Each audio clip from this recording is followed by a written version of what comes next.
दाता ओम ओम ओम ओम ओम ओम शिव ओम ओम ओम ओम ओम ओम गुरु ओम ओम ओम प्यारे राम राम राम मेरे राम राम राम राम राम राम मेरे राम राम राम ओम ओम ओम प्रभु ओम ओम ओम ओम ओम ओम प्रभु ओम ओम ओम। आनंद।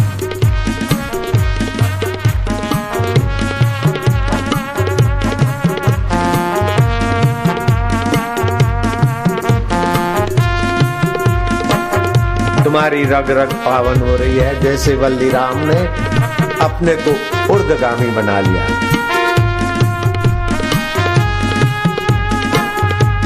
प्रभु तेरी जय हो, आनंद देवा तेरी जय हो, ज्ञान देवा तेरी जय हो, ओम स्वरूप ईश्वर तुम्हारी जय हो, अंतर्यामी परमात्मा तुम्हारा ही तो नाम है। ओम ओम ओम ओम हरि ओम ओम ओम ओम ओम ओम प्रभु ओम ओम ओम शिव शिव शिव ओम शिव शिव ओम राम राम राम मेरे राम राम राम शिव शिव शिव मेरे शिव शिव शिव गुरु गुरु गुरु मेरे प्यारे सतगुरु ओम ओम ओम मेरे प्यारे हरि ओम ओम ओम ओम मेरे प्यारे हरि ओम।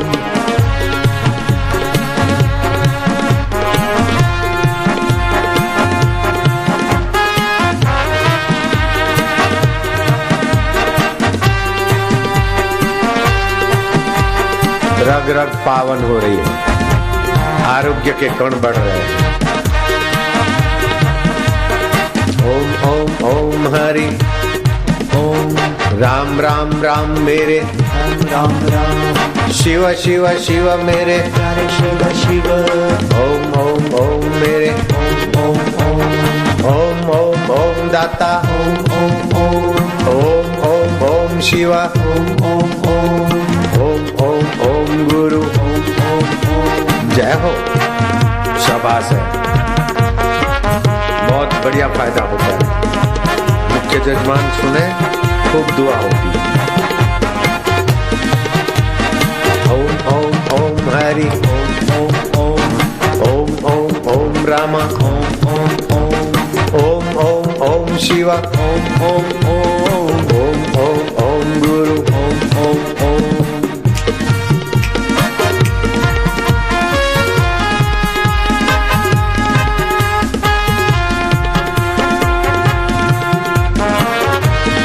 हरि ओम ओम ओम ओम ओम ओम ओम ओम ओम ओम ओम ओम ओम ओम ओम ओम ओम। हा हा हा हा। वलीराम सिंधी साईं थे, जिन सिंधी साईयों ने मृख के आतंक को चैलेंज करके भगवान को प्रकट किया था, उसी जाति के सपूत वलीराम थे। सपूत के पैसे कुमार्ग में जाते हैं, समय और बुद्धि कुमार्ग में लगती कपूतों की, और सपूतों के पैसे बुद्धि और कर्म सुमार्ग में जाते। बलिराम महासचिव तो था, लेकिन कपूत औरंगजेब का चमचा नहीं था। सिंधी साईं सपूत की औलाद था और सच्चे गुरु से दीक्षा ली थी। बलिराम को पीठ दे के गया तो गया, गया तो गया। अपना हाउस बाउस खाली कर दिया, पत्नी को मायके भेज दिया, एक धोती के 2 टुकड़े किए, एक नीचे बांधा, एक ऊपर। ओम ओम करता हुआ यमुना जी के तट पर मस्ती से बैठे।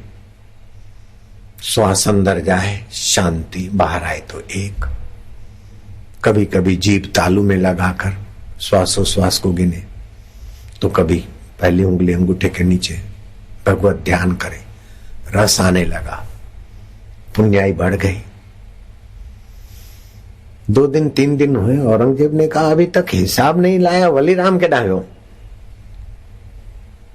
जहां पना वलीराम आए थे, वो वलीराम सिंधी साईं ने? बोले हाँ हाँ, वो तो आए थे और आपका अभिवादन किया था, आपने कोई जवाब नहीं दिया। तो उनको लगा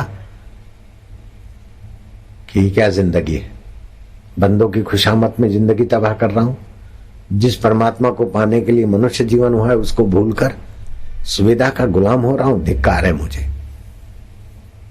जहां पना अमीरी की तो ऐसी की वली राम ने सब जर लुटा बैठे, फकीरी की तो ऐसी की के गुरु के अनुभव में जा बैठे। मतलब अब वो यमुना किनारे हैं, गुरु के अनुभव में तदाकार हो रहे, फकीर बन गए। जाओ जहां पना का आदेश सुनाओ, बलिराम हाजिर हो जाए। बुजुर्ग मंत्रियों ने कहा यह संभव नहीं, अब वो फकीर बन गए। राजा का हुक्म प्रजा पर चलता है, फकीरों पर नहीं चलता। फकीरों का हुक्म राजा पर चलता है। अगर हमने अधिक गुस्ताखी की तो उनकी उफ हमें भारी पड़ सकती। अल हुज्जत ने यार फकीरन सा, ये अलहाज खास वजीरन सा। ये जिक्र फिक्र जा मालिक थे, निहाल भी कर दे और जरा तिरछी नजर करे तो बेहाल भी कर दे। इसलिए आपका हुक्म उन पर न चले तो अच्छी बात है। तो क्या करना चाहिए? तुम बुजुर्ग मंत्री हो और मेरे हितैषी हो, क्या करना चाहिए? बोले जहां पर ना हमें चलना चाहिए बलिराम के पास। बलिराम के पास औरंगजेब आकर खड़ा है। बलिराम ने औरंगजेब को देखा, अनदेखा कर दिया। श्वास अंदर आया, ओमकार का नाम बाहर आए तो गिनती, पूरे निर्भीक, पूरे निश्चिंत। भारत का एक हिस्सा का राजा पूरे कई ब्रह्मांडों का स्वामी के साथ जब एकाकार हो गया। ये सबसे छोटा सूरज है, पृथ्वी से 13 लाख गुना बड़ा है, लेकिन आकाश गंगाओं में सबसे छोटा सूरज है। ऐसी आकाश गंगाएं जिसके प्रकृति के एक हिस्से में लहरा रही है, उस परमात्मा से संबंध जोड़ना कितनी ऊंची ऊंचाई है, बड़ी वडियाई। ऐसे गुरु का प्यारा बलिराम कहां झुकता है, क्यों देखता है कि कौन कुत्ता खड़ा है। बलिराम मेरा राजा अन्नदाता महाराज औरंगजेब तुम्हारे सामने खड़ा हूं, जरा आंख इधर भी घुमाओ। घुमाई। बलिराम बैठा है, औरंगजेब खड़ा है। आदत थी वही सिंधी साईं, हेड़ो दम आण पाण में। औरंगजेब, बलिराम आखिर तुम ये ख्याल करो, तुम मेरे गुलाम रह चुके हो, नौकर रह चुके हो और मेरा नमक खाया है। मैं खड़ा हूं, तुम बैठने को भी नहीं कहते हो, तुम मेरे गुलाम रह चुके हो। औरंगजेब धोखे में मत रहना, मैं तुम्हारा गुलाम नहीं था, अपनी वासनाओं का, अपनी बेवकूफी का गुलाम था। मुझे रहने को बढ़िया मकान मिले, लोग मुझे सम्मान दे, जो शरीर मर जाएगा उसके सम्मान के लिए मैं तुम्हारा पिट्ठू बना था। पिट्ठू बनने पर भी निश्चिंत जिंदगी नहीं थी। राजाधिराज महाराज की खुशामद करे और महाराज बैठने की इजाजत न दे और हम खड़े रहे गर्मियों के दिन में, मार्च की एंड, पसीने से तरबतर। एक बार बोला, 2 बार बोला, आपने आंख उठाकर नहीं देखा। बोले कोई बात नहीं, गुस्ताखी माफ करो, चलो। तुम्हारे जैसे ईमानदार सिंधी साईं हमारे राज्य की शोभा है। ये सब मस्के की बातें अब मुझ पर असर नहीं करेगी, मेरे पास गुरु का दिव्य प्रकाश है। आग जला न सके और पानी डुबा न सके, हवा सुखा न सके, वो मैं अंतर आत्मा हूं, मैं शरीर नहीं हूं। तुम्हारे पास सत्ता है तो उस शरीर को शूली पे चढ़ा सकते हो, लेकिन मुझे नहीं मार सकते हो। मैं तुम्हारा गुलाम नहीं था, अपनी बेवकूफी का, आवश्यकताओं का गुलाम था। और तुम वहम में मत पड़ना कि मंत्री और नौकर तुम्हारे गुलाम है, सब अपनी अपनी वासना और बेवकूफी के गुलाम है। चाह गई चिंता मिटी मनवा बेपरवाह, जिनको कछु न चाहिए वो शान के शाह। औरंगजेब बैठना तो बैठ बेटे। बलिराम, हाँ बोले, मैं फकीर या अदा से कह रहा हूं, परमात्मा के सभी अल्लाह के बेटे हैं, मेरा उसके साथ सीधा संबंध है। बैठ तो बैठ, नहीं तो तेरी मर्जी। औरंगजेब की हिम्मत नहीं हुई कि बलिराम के आगे चूं कर सके। चला गया तो चला गया। और बलिराम लग गए तो लग गए, ऐसे लगे कि जैसे नानक को ब्रह्म परमात्मा का साक्षात्कार, छत्रपति शिवाजी ब्रह्मज्ञानी, जैसे मंसूर ब्रह्मज्ञानी, रैहाना तैयब ब्रह्म स्वरूप में मस्त। जैसे सदना कसाई और रहीदास चमार भी उस परमात्मा को पाने में स्वतंत्र है, ऐसे ही शबरी भीलन भी परमात्मा को पाने में समर्थ है, स्वतंत्र है। रावण के पास सोने की लंका थी, लेकिन परमात्मा प्राप्ति की रुचि न होने के कारण रावण के पास सब कुछ होते हुए भी लुट गया बेचारा।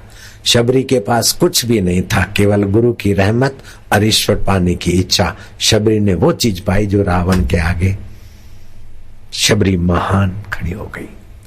तो भगवत प्राप्ति के लिए ज्यादा धन की, ज्यादा सत्ता की, ज्यादा सुविधाओं की जरूरत नहीं। केवल आप अपना इरादा बना लो कि हमें तुच्छ सुख में डूबना नहीं है, तुच्छ चीजों का उपयोग करना है ईश्वर प्राप्ति के लिए। धन का उपयोग करना है ईश्वर प्रसन्नता के लिए, शरीर का उपयोग करना है ईश्वर को पाने के लिए, बुद्धि का उपयोग करना है ईश्वर को पाने के लिए। भोजन का उपयोग करो पेटू होने के लिए नहीं, जिससे मेरी बुद्धि में भगवत प्रसाद है।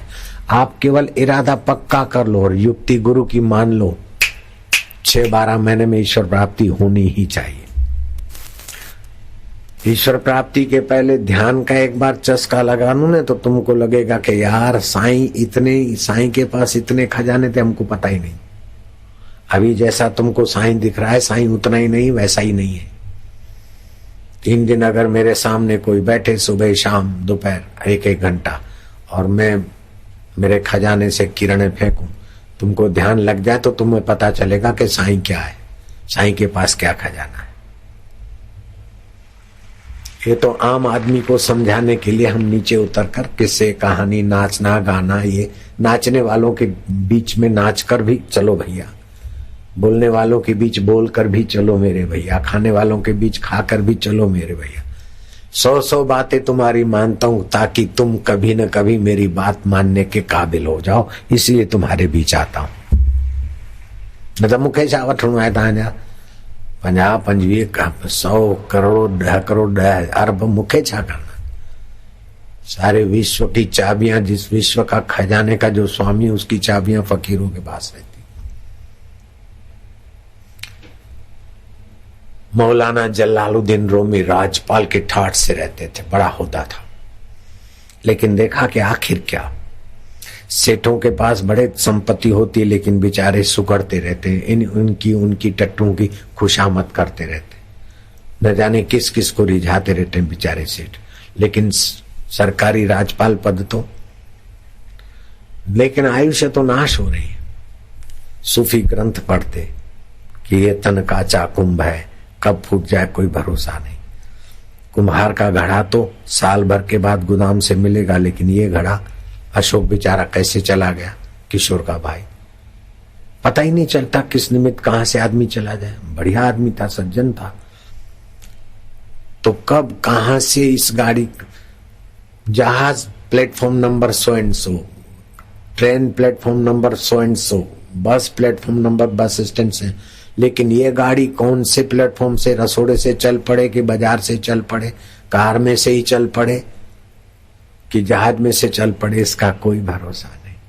पानी की रा बुलबुला ये मानव की जात, देखत ही छुप जात है जो तारा प्रभात। वाली राम लग गए तो लग गए, परमात्मा का साक्षात्कार कर लिया। ऐसे ही जोगी गोरखनाथ के चरणों में उज्जैन का सम्राट राजा भरत महाराज कृपा प्रसादी 2 राजभोग के देख लिया, शिष्य बन गए, और कुछ ही दिनों में बुद्धिमान थे, सब भोग के आए थे। ऐसे आदमी को श्रद्धा हो और ईश्वर पाने का इरादा हो तो जल्दी पा सकता है। जो धंधे में, बिजनेस में, राज्य में आगे है, वो ईश्वर पाने में भी लगे तो आगे। मैं बिजनेस में आगे था, धंधे में, व्यवहार में बहुत तत्पर था। तत्पर आदमी किधर भी लगेगा, हानि हंद करे छड़ीनो। भरतरी से गोरखनाथ बड़े प्रसन्न रहते थे। अपने चेलों को कहा, तुम 10-10 साल से, 12-12 साल से इधर जोंक की नाई चिपके हो, भरतरी तो 5 हफ्ते में कहां ऊंचे पहुंच गया है। बोले ये तो राजा है, इसलिए आप प्रशंसा करते होंगे, क्या परीक्षा हो जाए। भरतरी, ओ भरत इधर आओ। हमारे यहाँ कोई भी फकीरी लेता है ना तो बबुल के जंगल में जाकर लकड़ियों का भारा करके आने पड़ता है। ढोने के लिए साधुओं को लकड़ी चाहिए, जो हुक्म महाराज। कभी कुहाड़ी हाथ में नहीं उठाई। उस सम्राट ने गुरु की आज्ञा मानकर बबुल के जंगलों में कांटे चुभने वाली लकड़ियां काटी, छीली, बराबर भारी बनाई, उठाकर आ रहे हैं। गोरखनाथ ने कहा वो आते आते जब उस बांध पर से आए, इधर भी खाई और उधर पानी, पगडंडी, तुम लोग ऐसे ढंग से जाओ, ऐसा धक्का मारो कि उसकी लकड़ी का ढेर गिर जाए, फिर देखो वो क्रोध करता है कि नहीं करता, कितना सम्मान है तुमको पता चलेगा। बाहर की परिस्थिति स्वप्न की नहीं है। अपना क्रोध के वेग को, काम के वेग को, लोभ के वेग को, चिंता के वेग को जो जीत लेता है वो सुखी और स्वस्थ और ईश्वर प्राप्ति करने में सफल हो जाता है। श्री कृष्ण ने कहा जो इन आवेगों को, मुसीबत आई और घबराया नहीं, रास्ता ढूंढा, क्रोध आया लेकिन वक्त ते डिठो दो, अभी मुस्कुरा के बात पूरी कर ली। ये भी एक जीवन जीने की शैली होती है।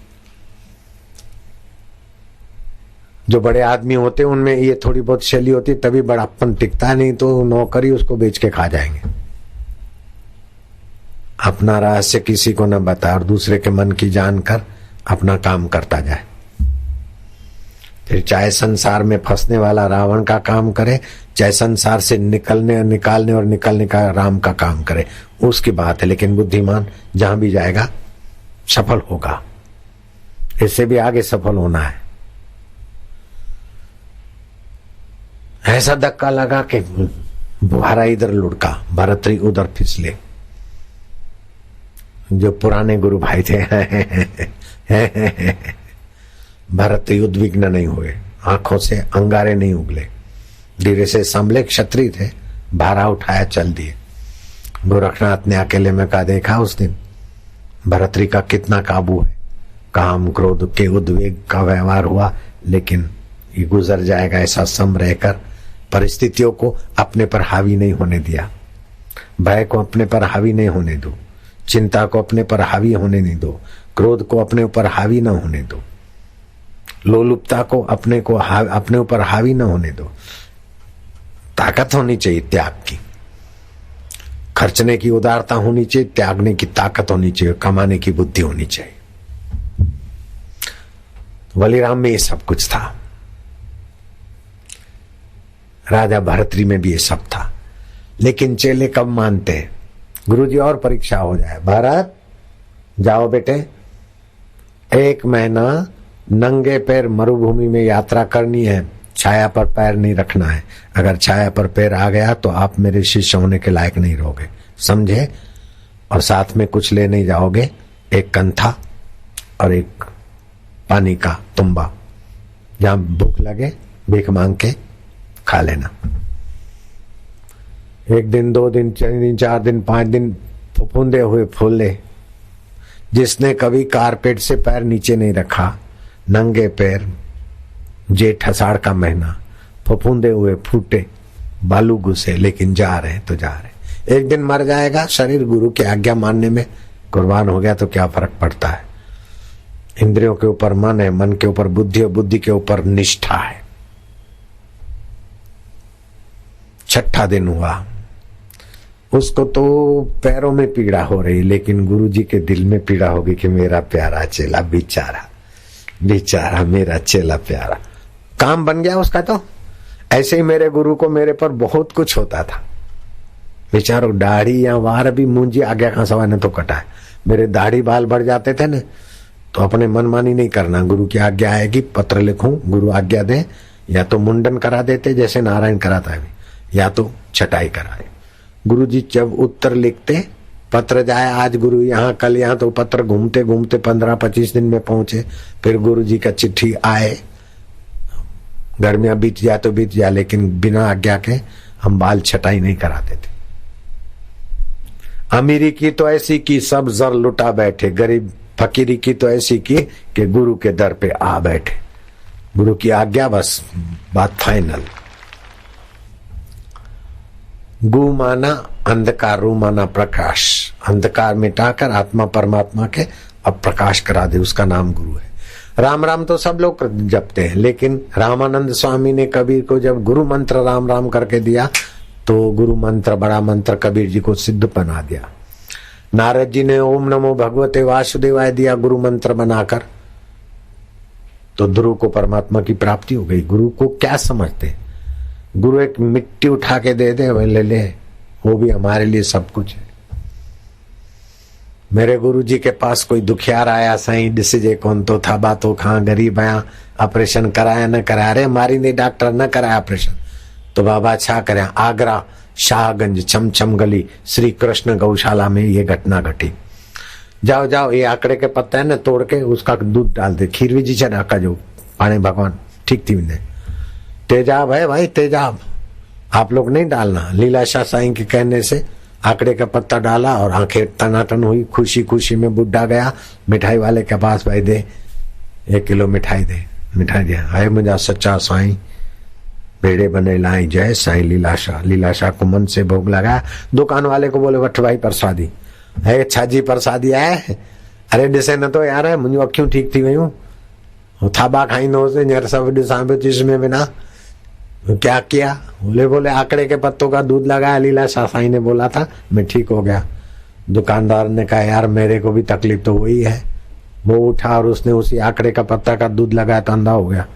उसमें साईं का हुक्म था ने भाई, हुक्म ही अंदर सबको बाहर, प्रकृति के कानून को बाहर कर देता है फकीर का हुक्म। तो छठा दिन हुआ, गोरखनाथ चेलों को ले गए कि देखो भरतरी जा रहे हैं, उज्जैन के सम्राट।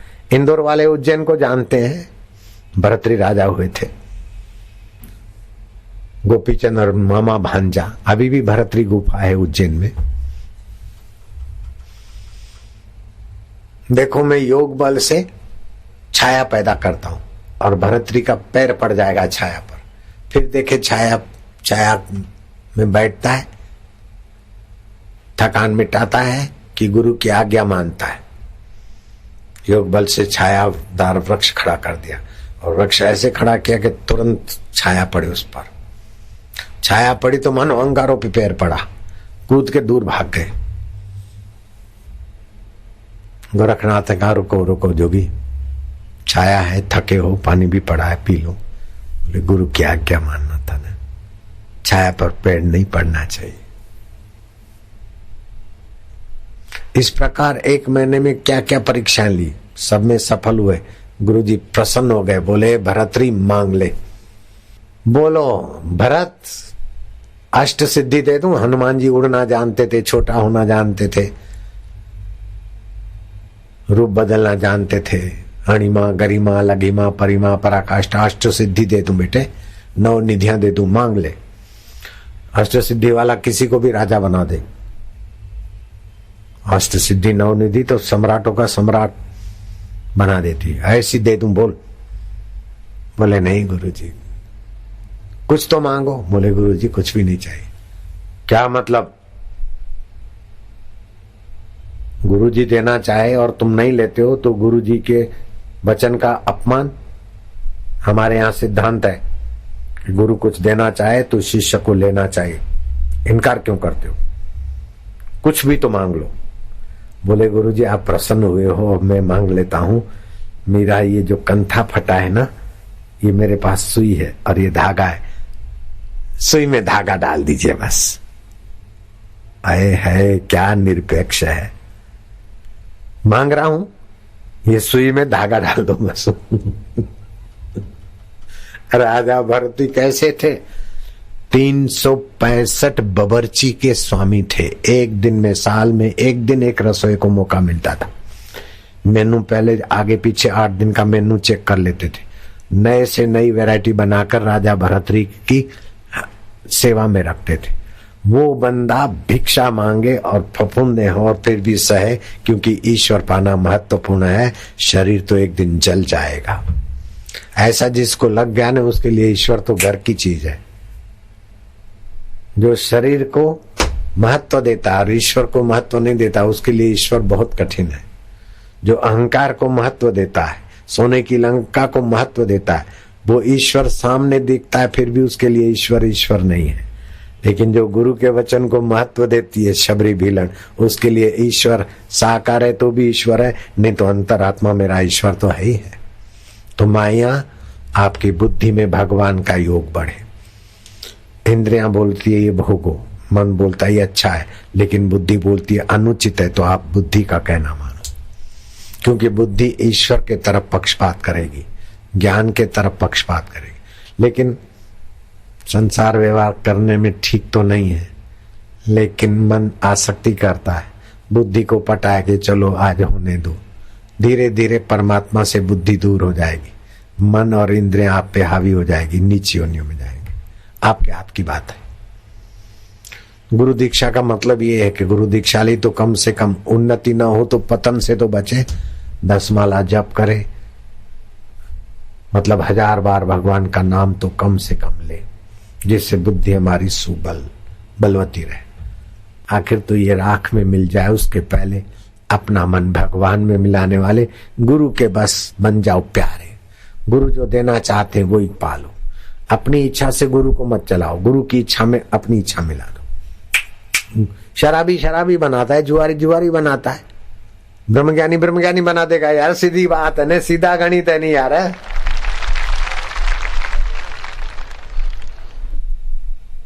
श्री कृष्ण कहते हैं आत्मैव आत्मनो बंधु आत्मै रिपुरात्मना बंधुर आत्मना तस्य ये नात्मैवात्मना जिताहा अनात्मनस्तु शत्रुते वर्तेतात्मे शत्रुवत्। मनुष्य अपने आप का मित्र है अगर अपने आत्मा की उपासना करता है, ओज तेज बल बढ़ाने वाले भावों की और ज्ञान की उपासना करता है तो अपने आप का मित्र होता है। अगर काम क्रोध लोभ मोह पलायनवादिता और फरियाद जैसे विचार करके संसार में लंपट होता है तो अपने आप का वो बड़ा भारी दुश्मन है। दुनिया के सारे दुश्मन मिलकर आपका इतना बुरा नहीं कर सकते जितना सत्संग से रहित हल्के विचारों से आप अपना सत्यानाश कर लेते हैं। दुनिया के सारे देवी देवता और मित्र मिलकर आपका उतना भला नहीं कर सकते जितना सत्संग से आपका भला और आपके संग में आने वालों का भला हो सकता है।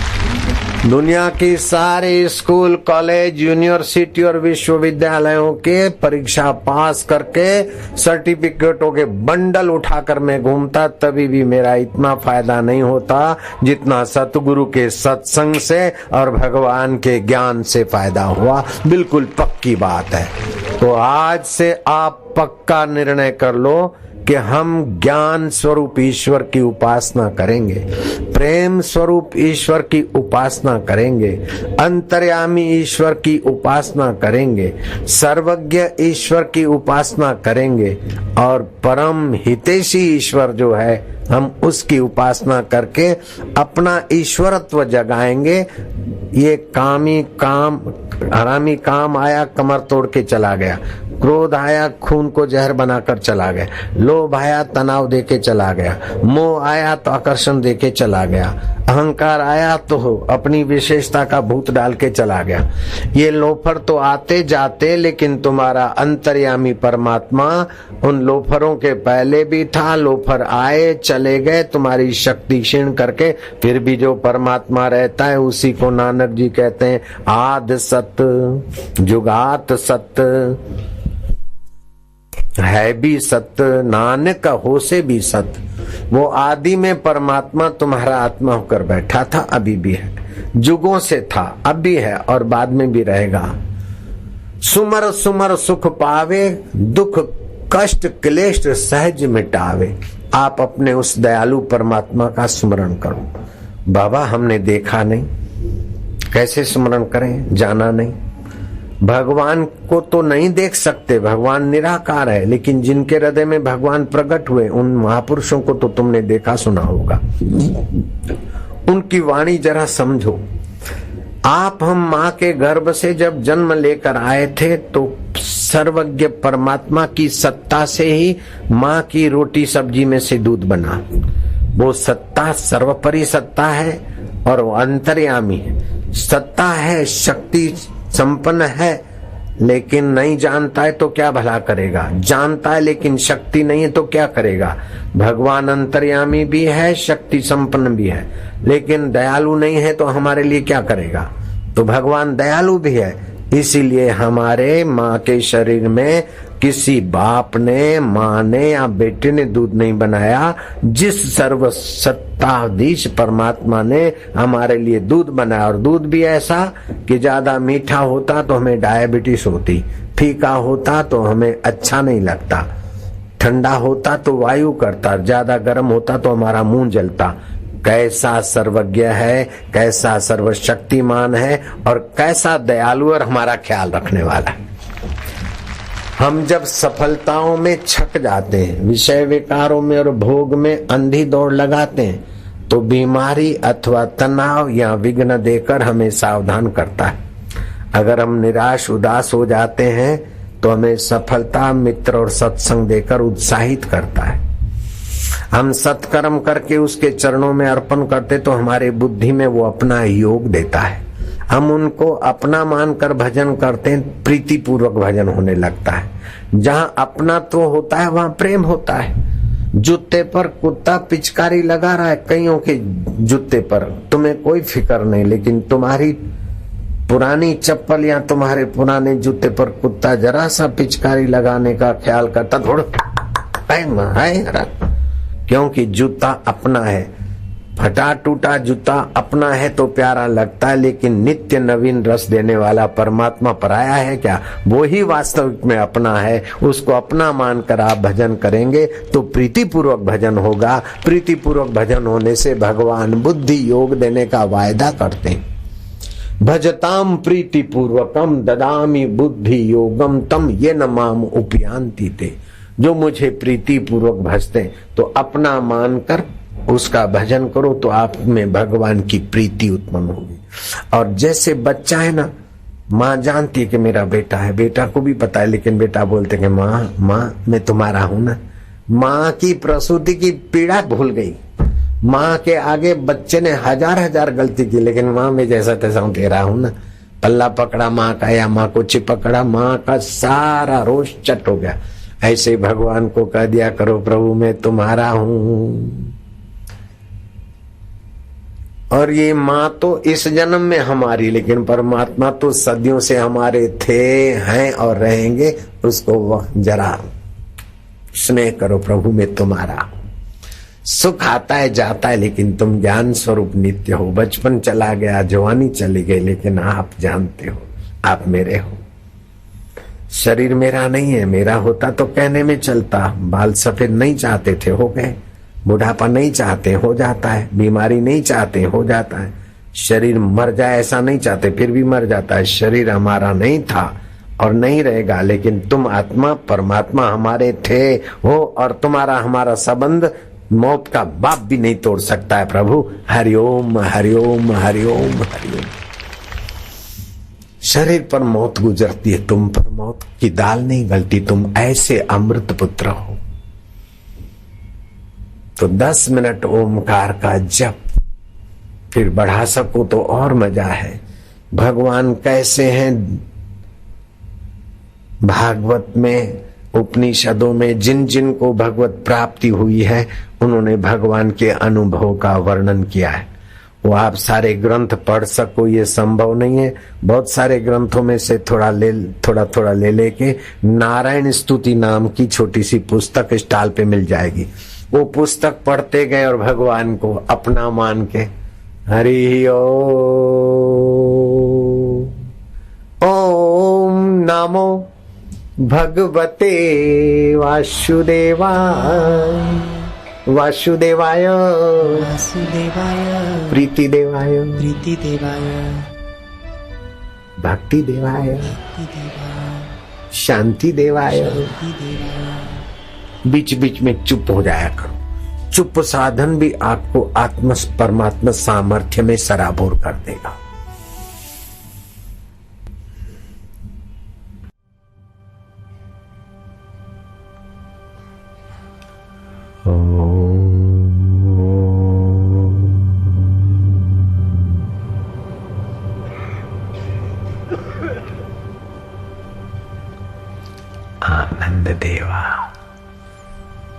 शांति देवा।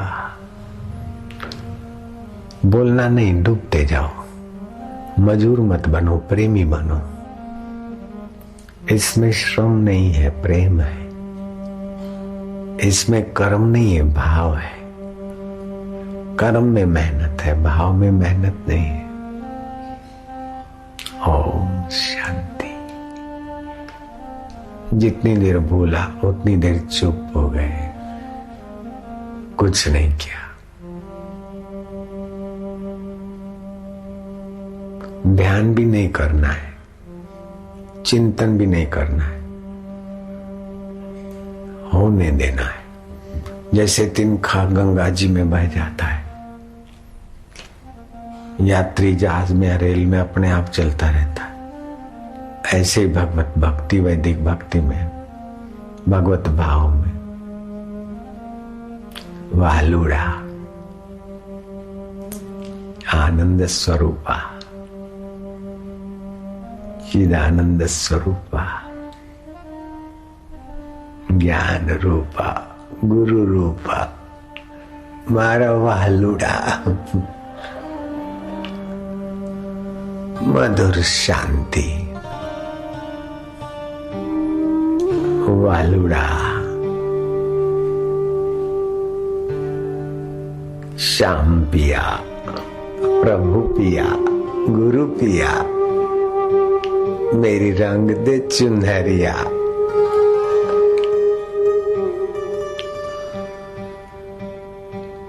नीली न रंगाऊंगी। ध्यान नहीं करना है,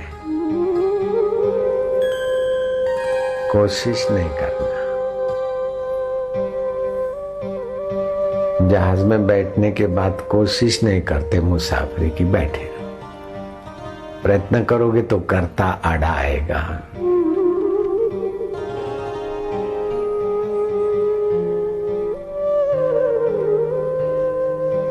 मारा वालुड़ा एवो दी देखाड़ वाला,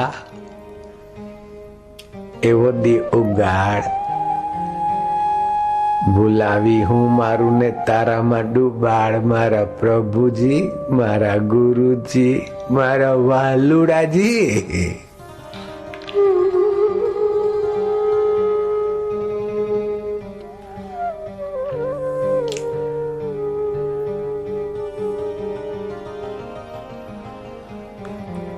हे भक्ति माता, हे रस रूपा, तू मेरे हृदय में सदा निवास करियो मैया। प्यारी प्यारी मावली, माझी मावली, गुरु मावली, इष्ट मावली। हे प्रेम स्वरूपा, हे सुख रूपा, हे ज्ञान दात्री, हे रस दात्री मैया हो।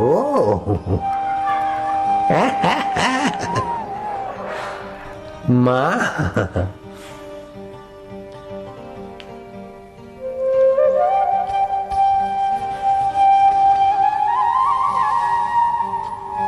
आनंद देवा, माधुर्य देवा, प्रीति देवा, वालुड़ा देवा, आत्मदेवा, ब्रह्मदेवा, घटाकाश, मठाकाश, रज्जू, सर्प, सिप्पी, चांदी, ये तो विद्वानों को सौंप दे। हम तो तेरे रस में रस वाले होंगे महाराज। ये सिद्धांत वेदांत का उन वेदांतियों को अर्पण। हमें तो सिद्धांतों के मूल में विश्राम पाने दे प्रभु जी।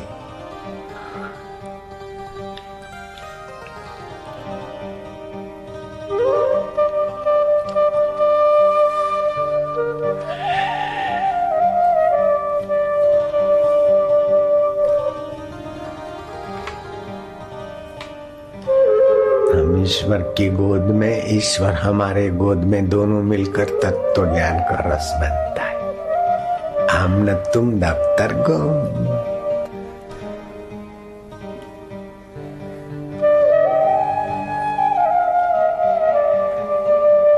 एक तत्व ज्ञान होता है श्रोत्रिय, दूसरा होता है श्रोत्रिय श्रवण करते करते करते करते करते ब्रह्मनिष्ठा और फिर जीवन मुक्ति तो आनंद है, तो सीधा वहीं पहुंचा देगा।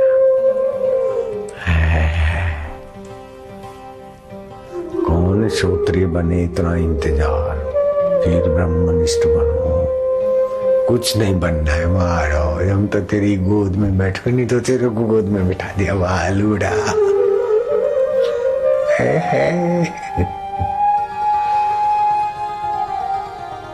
हे मारा वालूड़ा, मेरे गुरु देवा, इष्ट देवा, प्रभु देवा।